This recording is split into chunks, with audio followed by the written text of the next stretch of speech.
다시 초박빙.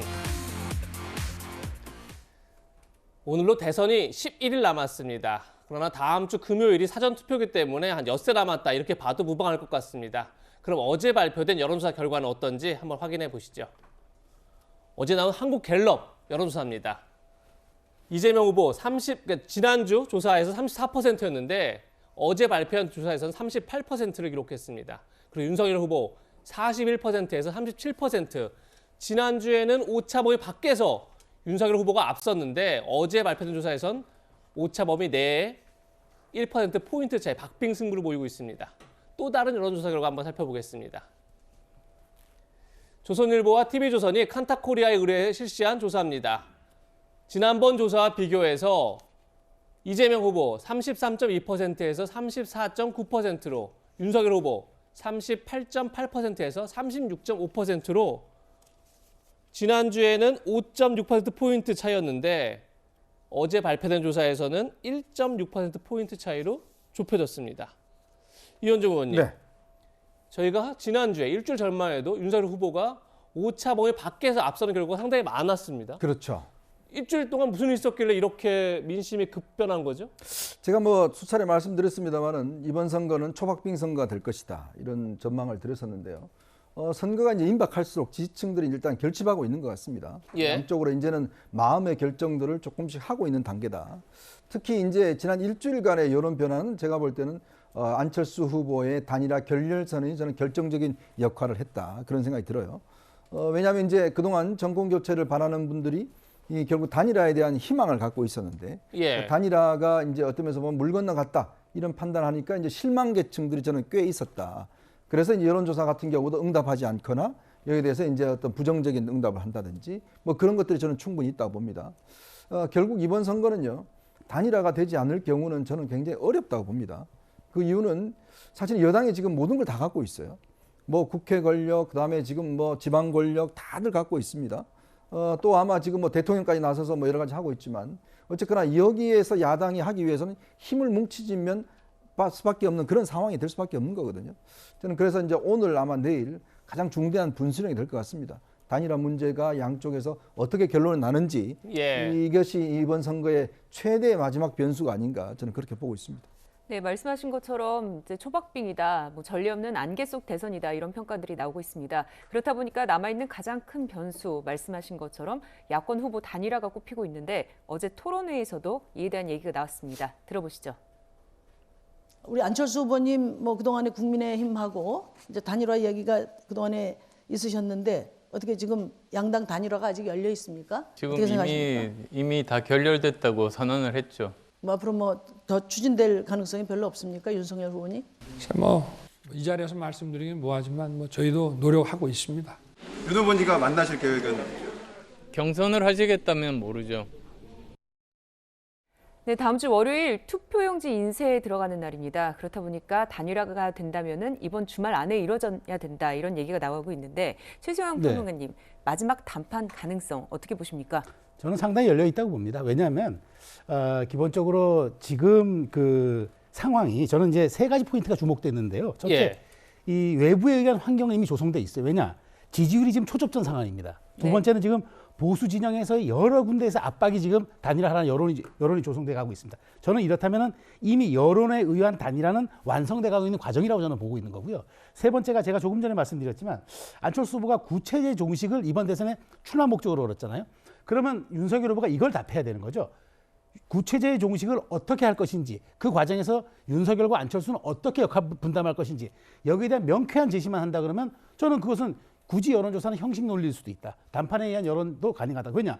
여기에서의 안철수 후보가 앞으로도 정치할 수 있는 명분과 동력이 생기기 때문에 그렇습니다. 네. 그렇기 때문에 다만 저는 좀 전에 지금 들어온 얘기인데 이제 내일 안철수 후보가 호남을 간다 그래요. 예. 오늘은 서울에 있는데 예. 내일은 호남 방문한다 그럽니다. 그러면 이제 말하자면 물리적 거리는 좀 생긴 셈인데 이것을 이제 결국은 저는 뭐 이런 물리적 거리라든가 뭐 공약 그 일정이라든가 이런 건 별로 중요하지 않고 후보의 의지 그다음에 결단하고자 하는 그 내용의 폭 이런 것들을 어떻게 시대 정신과 묶어서 안철수 후보에게 던질 것인지 저는 이제 윤석열 후보가 안철수 후보가 그랬잖아요. 후보가 요구했으니 후보가 답하시였는데 어떤 답을 가져올 것인가가 저는 우리의 상상력 그다음에 정치는 살아있는 생물이기 때문에 그 모든 가능성의 예술을 보여주는 주말이 되지 않을까 생각합니다. 네. 구체제 종식에 대한 윤석열 후보의 입장을 가져오면 된다. 지금 이런 얘기인데 과연 이번 주말 단일화가 이루어질지 한번 지켜보도록 하겠습니다. 그러면 이런 가운데 문재인 대통령이 대선을 코앞에 두고 지금까지와는 상당히 결이 다른 이야기를 했습니다. 어떤 이야기인지 화면으로 만나보시죠. 지금까지 탈원전을 주장했던 문재인 대통령 어제 이런 얘기를 했습니다. 향후 60년 동안 원전은 주력 기저 전원으로 활용해야 한다. 신한울 1, 2호기, 신고리 5, 6호기 가능한 한 빨리 정상 가동하도록 점검해 달라 이렇게 밝힌 겁니다. 이현정 의원님, 네. 지금까지 탈원전 정책을 추진해온 문재인 대통령의 정책 방향과는 상당히 다른 발언이에요. 대선 직전 나온 이 발언 어떻게 저희가 해석해야 될까요? 저도 굉장히 의아합니다. 지난 5년 동안 탈원전 정책을 통해서 사실은 탈원전 생태계가 거의 붕괴된 거나 마찬가지거든요. 최근에 텍소노미에서도 사실은 원전을 제외를 했습니다. 네. 그렇다면 이런 상황에서 문재인 대통령이 지금 앞으로 60년 동안의 원전을 주력 기저 전원으로 활용하겠다. 지금 원전 비중이 한 60% 되는데요. 앞으로 한 60년 뒤에는 7%까지 내려갑니다. 자, 그런데 이 상황에서 지금 신한울 3, 4호기나 지금 그 고리 5, 6호기 같은 경우는 사실 이제 신한울 3, 4호기는 거의 완공을 해놓고도 이게 뭐 비행기에 맞을 수 있는 가능성이 있다고 그래서 지금 계속 가동을 안 하고 있어요. 그렇다면 이게 지금 벌써 공사비가 꽤 투입됐고 특히나 신한울 3, 4호기 같은 경우는 이미 부지 확보를 하고 건설 중인데 중단을 시켰습니다. 7,900억이 투입됐는데 중단을 시켰어요. 뭐 아시겠지만 문재인 대통령 고리 원전은 폐쇄 과정에서 결국은 탈원전 하겠다고 본인이 선언을 했지 않습니까? 더구나 그래서 지금 월성 원전 1호기 그 폐로 문제 때문에 수사까지도 지금 재판까지 진행되고 있는 상황 아니겠어요? 예. 근데 지금 선거 10일을 앞두고 갑자기 지금 원전을 우리의 주력 원전으로 하겠다? 도대체 이게 무슨 개념으로 나온지 모르겠고 최근에 아마 이제 이재명 후보가 워낙 탈원전에 대한 비판이 높으니까 자기가 이제 집권할 경우에 지금 탈원전 이 문제를 수정하겠다라고 감원전이라 하겠다고 이야기를 했지 않습니까? 국민 여론을 들어서 그렇죠. 하겠다 이렇게 밝혔죠. 거기에 좀 힘을 실어주기 위한 것이 아닌가라는 생각이 드는데 저는 청와대의 이런 문 대통령 입장 변화가 조금 뜬금없다 그런 생각이 듭니다. 제가 짧게만 말씀드리면 입장 변화는 아니고요. 예, 원래 그 탈원전 계획에 보면 60년 동안은 원전을 하는 거예요. 예. 그 말이에요. 60년 동안 원전을 주력 기조로 사용하겠다고 하는 것은 점차적으로 줄여가는 것이 하루아침에 원전을 끊는 게 아니잖아요. 그러니까 전체적인 맥락으로 보면 예전에 했던 말인데 이게 이제 그 탈원전이란 말이 부각이 되다 보니까 이게 다른 말처럼 들려지는 전혀 그렇지 않고요. 예. 신한울 1, 2호기나 신고리 5, 6호기는 본인의 임기 안에 마무리하겠다고 하는 게 원래 정책이었습니다. 그걸 지금 얘기하신 겁니다. 네. 네. 예, 문재인 대통령 얼마 전에는 또 윤석열 후보의 적폐청산 발언에 비판적인 목소리를 높이면서 이례적으로 대선판에 발을 들여놓는 그런 모습도 보였었습니다. 당시 발언도 한번 보시죠. 지검장, 검찰총장 재직 때에는 이 정부의 적폐를 있는데도 못 본 척 했다는 말인가? 아니면 없는 적폐를 기획사정으로 만들어내겠다는 것인가? 현 정부를 근거 없이 적폐 수사의 대상, 불법으로 몬 것에 대해 강력한 분노를 표하며 사과를 요구한다. 네, 당시 문 대통령 발언 이후에 두 후보 간의 여론조사 격차가 좀 줄어들면서 여권 지지층이 결집한 듯한 그런 양상을 보이기도 했습니다.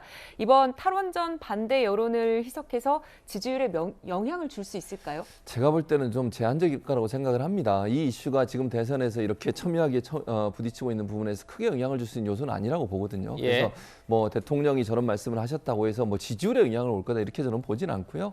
다만 이제 대통령은 국민들에게 안심시키고 국민들의 에너지에서 걱정하는 부분에 대해서 원래 정책들을 얘기하신 거니까 본인이 하시는 정책의 마무리를 잘 하겠다는 의지로 받아들이는 게 맞을 것 같습니다. 네. 바로 다음 주 금요일 사전투표가 시작됩니다. 사전투표에 대한 관심도 높아지고 있는데 지난 2020년 총선에서는 역대 최고 사전투표율을 기록했었습니다. 당시에 더불어민주당이 180석을 차지하며 압승을 했었죠. 2020년 총선 당시에 역대 최고 투표율이었습니다. 당시에 1,174만여 명이 사전투표를 해서 전체 유권자 대비 26.7%, 그런데 전체 투표자로 대비하면 10명 중 4명이 사전투표를 했었습니다. 그런데 최근 여론조사에서 사전투표 의향에 대한 질문을 했었습니다. 그랬더니 26.3%가 사전투표를 하겠다. 그리고 64.2%는 3월 9일 본투표일 날 투표를 하겠다고 밝혔습니다. 흥미로운 건 사전투표를 하겠다는 26.3% 중 그럼 누구에게 사전투표를 하겠느냐 물었을 때 이재명 후보에게 투표하겠다가 39.6% 그리고 윤석열 후보에게 투표하겠다가 16.5%였습니다. 최승호 평론가님. 네. 만약 저 여론조사 결과가 맞다면 사전투표율이 높을수록 이재명 후보에게 유리하다. 그리고 윤석열 후보에게 불리하다. 뭐 이렇게 볼 수 있겠는데요? 전 꼭 그렇다만 생각하지 않습니다. 지금 예. 워낙 오미크론 확산세가 높아서 지금 60대 이상의 지금 말하자면은 좀 고연열층 그다음에 유권자들은 지금 사실 어찌 보면은 본투표보다도 사전투표에 가가지고 조금 위험 그런 리스크를 좀 분산하겠다는 생각할 수 있을 것 같아요. 제가 보기에 저 응답층에 다 잡히지 않았을 수도 있기 때문에 예. 저는 이번에 사실 저는 지난 총선보다도 더 높은 사전투표를 기록하라고 보기 때문에 이런 것들이 지금 윤석열 후보가 좀 강세를 보이고 있는 20대와 60대 이상 한다 그러면 저는 과연 이게 그 윤석열 후보가 불리할 것인가? 전 그렇게만 꼭 보지 않기 때문에 사전 투표에 대해서 어쨌든 저는 이게 출구 조사와 좀 약간 틀릴 수도 있기 때문에 본투표만 하면은 예. 사전 투표에 대한 대책들을 양쪽 진영이 다 세우고 있기 때문에 저는 이것이 특히 뭐 한쪽 진영에만 유불리를 따지기엔 조금 앞선감이 있다. 저는 이렇게 분석합니다. 네, 대선을 11일 앞두고 있는데 사전투표 외에도 또 대선 후보 승패를 가를 수 있는 막판 변수들이 여러 가지가 나오고 있습니다. 이현정 의원님 어떻게 네. 보십니까? 사실 지금쯤이면 이제 마음의 결심들을 다 하고 있고요. 일부 이제 아마 중도층들 같은 경우에 이제 결정을 못 하시는 분들이 그러니까 단일화 이 여부에 따라서 아마 표심이 좀 좌우될 것 같고 특히 TV 토론을 보면 이제 뭐 아마 그동안 한 4차례 했나요? 그걸 보시면 아마 알겠지만 이제 뭐 사실 우열을 가리기가 어렵습니다. 이게 왜냐하면 자기 주장만 다 하다가 끝나는 거거든요. 예. 그건 아마 다음에 3월 2일에 있을 사회 토론 같은 경우도 아마 대장동 시작에 대장동으로 끝날 것이고요. 뭐 그렇다 보면 각각 주장들만 하기 때문에 이게 어떤 실적인 이걸 가지고 저는 변별력이 있다고 보지는 않아요. 이제 남은 것은 이제 양측의 어떤 결정적 실수라든지 뭐 막판에 어떤 있을 수 있는 여러 가지 가능성 이것만 없으면 어떤 면에서 보면 이제 단일화라든지 큰 어떤 이슈의 어떤 변화만 있지 저는 뭐 현재로서는 어떤 이제 이 미칠 수 있는 이슈는 그렇게 많지는 않을 것 같다 그렇게 보고 있습니다. 네, 지금까지 초박빙으로 펼쳐지고 있는 여론조사 결과와 또 앞으로의 변수 짚어봤습니다. 오늘 준비한 소식 여기까지입니다. 네, 저희는 60초 광고 뒤에 돌아오겠습니다.